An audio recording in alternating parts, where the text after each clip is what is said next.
terkait kenaikan anggota DPR itu tidak setuju karena menurut saya lebih diutamakan kepada masyarakat yang masih di bawah UMR seperti guru dan buruh lainnya seperti itu. Naikin gaji DPR, anggota Dewan, saya nggak setuju lah. Kenapa? Karena ya ampun, sekarang zamannya lagi susah. Saya aja harus honor saya belum dibayar, kadang-kadang suka terlambat. Keadaannya lagi susah, jadi kalau bisa punya hati sedikit deh. Anggota Dewan, ntar aja ditunda dulu, ya.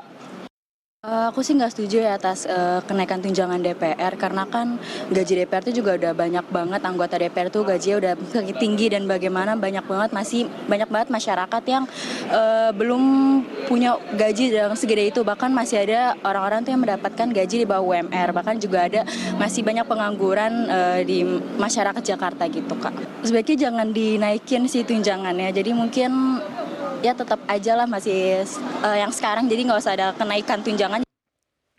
Ya, itu 3 dari mungkin banyak suara rakyat yang kalau Anda ingat istilah Vox Populi Vox Dei, suara rakyat, suara Tuhan ya Bang Rey ya, benar ya? Tapi kita kan sudah menunjuk wakil. Wakil itu apa? Naib ya biasanya ya. Silakan Mas Irawan, bagaimana? Wakil itu ya wakil, karena wakil itu bahasa Arab juga. Iya kan? Oh iya wakil. Jadi kebahagiaan Anda pun diwakili sama anggota Dewan. Enggak, Anda harus menjawab apa ya istilahnya, ini bukan kritik tetapi ini juga masukan ya kepada parlemen kita. Saya kaitkan juga dengan mungkin momentumnya yang kurang tepat. Ketika bicara hak dan kewajiban, tetapi kan momentumnya pada saat masyarakat butuh empati dari wakil rakyat. Apa yang bisa Anda sampaikan? Ya, yang bisa saya sampaikan ya justru kan kami senang dengan berbagai masukan seperti yang disampaikan oleh Bang Rey dan Pak Agus tadi, itu bisa membuat kualitas dan kinerja kami itu bisa lebih baik, termasuk tadi kritik yang disampaikan publik melalui interview tadi itu. Meskipun saya harus klarifikasi, sebenarnya tidak ada kenaikan sama sekali, tetap sama dengan periode sebelumnya. Yang berbeda itu adalah kalau sebelumnya anggota periode sebelumnya itu memiliki rumah dinas, sekarang tidak dapat karena itu akan digunakan oleh pejabat-pejabat pemerintahan lainnya yang belum memiliki rumah di Jakarta. Sebagai ganti nomor dinas dikasih uang sewa rumah. Itu aja pembedanya. Kenaikan nggak ada, sama aja. Iya. Yang tunjangan-tunjangan lainnya termasuk gaji. Mungkin saya kalau pinjam statementnya Bang Rey, ini adalah momentum yang sangat tepat untuk kemudian DPR itu berdiri ya, membela kepentingan rakyat. Artinya masyarakat belum melihat ini ada keberpihakan Anda dan teman-teman di parlemen itu untuk mendukung rakyat, bukan hanya tukang stempel pemerintah begitu, Mas. Sebenarnya ya ini bukan self defense ya. Tetapi segala kebijakan pemerintah itu kan didiskusikan di DPR. Betul. Ketika misalnya publik termasuk Bang Rey tadi bicara mengenai koperasi merah putih. Itu di DPR kan sengit, Pak.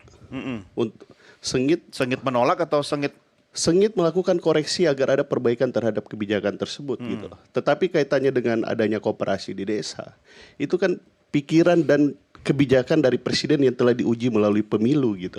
Yang harus kita hormati bahwa itu juga presiden juga merupakan pilihan rakyat. Tetapi ketika misalnya itu dibuat satu program pemerintahan, maka kemudian kan kita harus menguji terkait misalnya konsep koperasi merah putihnya seperti apa, terus apalagi konsep misalnya program unggulan ya, misalnya apalagi itu selain merah putih, terus konsep Danantara, terus konsep makanan bergizi gratis, itu kan sengit perdebatannya di parlemen. Ada semuanya. proses dalam rumah di parlemen, tetapi mungkin narasi kepada publik untuk menunjukkan keberpihakan. Misalnya gini, kan presiden sudah melakukan efisiensi, ya kan? Pada waktu presiden menyampaikan itu, kemudian ada kenaikan tunjangan rumah buat anggota dewan. Mungkin narasi ke publik kami menolak, ya karena sekarang masyarakat lagi begini. Nah, urusan dalam parlemen itu kan urusan internal gitu. Kenapa tidak dilakukan seperti itu misalnya? Ya itu tadi tuh. Tadi kan kita bicara program pemerintah, politik anggaran tadi itu. Ya presiden menyampaikan bahwa kita harus melakukan efisiensi yang berkeadilan. Iya. Makanya kemudian ada shifting terhadap program-program kita gitu, termasuk misalnya dana transfer daerah, terus misalnya dana pendidikan dan lain-lain sebagainya. Itu Presiden melakukan, menurut saya itu sesuatu yang Semua yang kena termasuk baru. DPR. Ya. Semua kena dampak termasuk DPR. Bahkan termasuk DPR juga kan sebenarnya juga ikut melakukan efisiensi. Iya. Di tahun 2025 ini seperti impres yang dikeluarkan oleh Presiden. Oke, mungkin begini Bang Rey, kalau ketika hal itu disampaikan Presiden, bayangan saya untuk menunjukkan keberpihakan pada rakyat, wajah anggota Dewan kita itu harusnya sedih dong. Jangan joget-joget ya. Mungkin seperti itu. Anda seperti apa kira-kira? Iya, itu satu. Tapi yang paling substansial itu adalah misalkan kalau kita bicara soal efisiensi, ada nggak anggota DPR yang mempertanyakan kok jumlah menteri sebegitu banyak? Dan hubungannya dengan efisiensi. Hari ini kita dengar satu kementerian ditambah lagi. Jadi bukan lagi 48 jadi 49. Dan DPR-nya oke-oke aja. Jadi sepanjang yang diketahui oleh kita, apa yang diinginkan oleh Presiden, itu nggak ada itu yang nggak lolos di parlemen. Meskipun pada tingkat tertentu ya, itu mestinya menjadi bahan diskusi yang cukup panjang gitu. Artinya Soal fungsi pengawasannya tidak berjalan dengan baik. Ya, bukan pengawasannya, tapi kan soal penambahan jumlah kementerian jadi 49 itu kan harus melalui apa istilahnya itu ya, Ya, diskusi yang panjang. ya, tapi kan hak Kenyataannya prerogatif sehari dua Presiden. hari aja juga jadi. Oke. Gitu ya. Perjanjian dagang kita dengan Amerika itu kan banyak hal yang mesti dipertanyakan. Yang formal Itu dengan dia. memberi izin, yang formal Itu dengan dia. memberi izin. Itulah yang mestinya dipersoalkan oleh DPR. Itu maksud saya. Oke, tapi sebentar. Anda belum melihat ada sesuatu atau kinerja yang sangat signifikan sepanjang tahun ini? Ya kalau mereka berdebat lah soal danantara panjang gitu, tapi 3 hari jadi. Nah perdebatan apa sih yang terjadi? Kan terbuka semua. Lah iya apa yang terjadi di makanya dalam. perdebatan apa yang terjadi kok 3 hari jadi juga. Enggak gini, masyarakat itu pengen bahwa apa yang diperjuangkan DPR itu berpihak pada dia. Kalau sekarang secara politis kan masyarakat tidak terlalu paham gitu ya.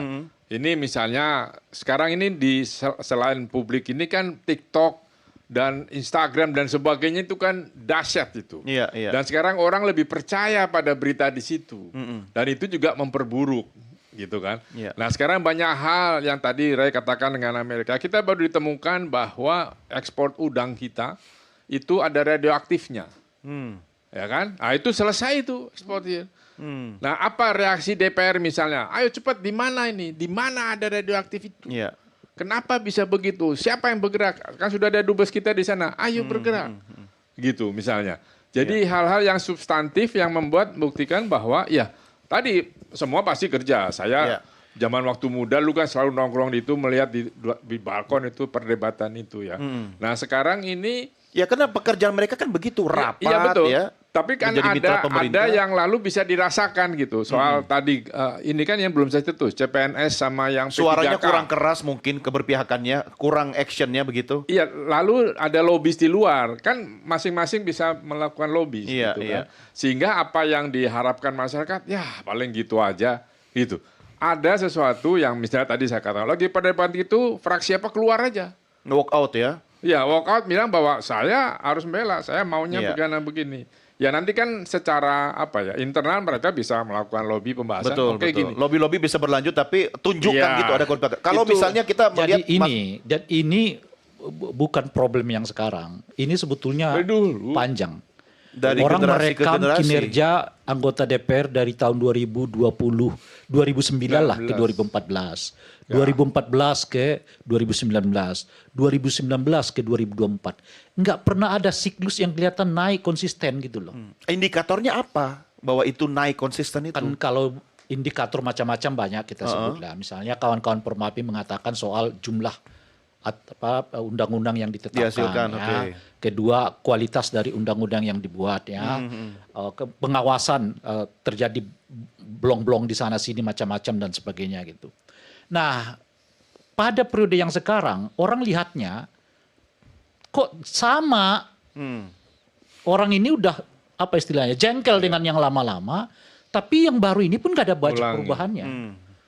Dan lebih parah dari itu, menurut saya ya, yang datang ini bahkan kelihatan semuanya wajahnya pemerintah gitu loh. Pemerintahnya misalnya ya, apa namanya itu ya, partai-partai di eranya SBY, kan kasus Bank Senturi panjang sekali tuh perdebatannya, kan kira-kira gitu. Dan orang tercedaskan dengan Ya. perdebatan-perdebatan itu. Apa gitu yang saya. Anda inginkan bahwa DPR itu terlihat pro rakyat? Misalnya contoh, isu soal lapangan kerja, menarik nggak? Bukan. Kan kita udah banyak kan kita jelaskan tadi. Jangan dipikir misalnya soal perjanjian kita dengan Amerika yang akses data itu tidak jadi bahan perbincangan publik. Itu perbincangan publik luas. Kok bisa data saya diambil? Iya. Mungkin Misalnya Anda aja nggak tahu Bang Rey bahwa di parlemen sebenarnya sudah dibahas juga itu. Nggak tahu. Ya. Pernah nggak diminta? Soal data itu dari dulu kan saya dan kawan-kawan bilang, janganlah pakai engine-nya itu yang Dari Google, luar. yang apa, bikin sendiri. Kita itu banyak sekali anak-anak pandai. Di Selokan Jogja sana banyak sekali. Jadi bikinlah. Karena kalau kita ngikut Google, mau dilepas, mau dijual, mau tidak, tetap bisa diambil. Iya, iya. Karena engine-nya itu, lihat Cina punya engine sendiri. Korea juga begitu. Nah jadi maksud saya, hal-hal yang melindungi tergantung kelasnya ya. Ya. Itu Nah, kalau itu saya setuju Pak Agus. Artinya itu bisa dikawal lewat undang-undang. Bisa, Nah, nah. undang-undang itu kan harus berkualitas. Betul. Agar berkualitas, pembuat undang-undangnya dong. ya betul, tapi kita itu pandai membuat undang-undang tapi tidak pandai melaksanakannya, menjalankannya. Tidak ada koreksi dari DPR ketika pemerintah Ya, pelaksanakan nyebrang. pemerintah. Iya, tapi kan harus diawasi. Oke. Ya kan banyak sekali undang-undang sekarang itu yang kita ini sekarang modelnya tidak perlu pakai aturan, jalankan. Nanti baru kita buat aturan. Banyak sekali. Nah ini yang harus diawasi. Berarti fungsi pengawasan yang dijadikan bargaining politik saja. Iya, bargaining tapi power. tiba-tiba ada misalnya rekening kita dorman kalau 6 bulan terus begitu. Oke, Nah, sebentar, kayak tahan. begitu Jangan kan terlalu di- banyak ini ditanya. dulu. Kan arti banyak kan? Iya, Banyak. iya. Stop, Artinya stop. banyak. Tapi kita fokus pada yang satu ini dulu.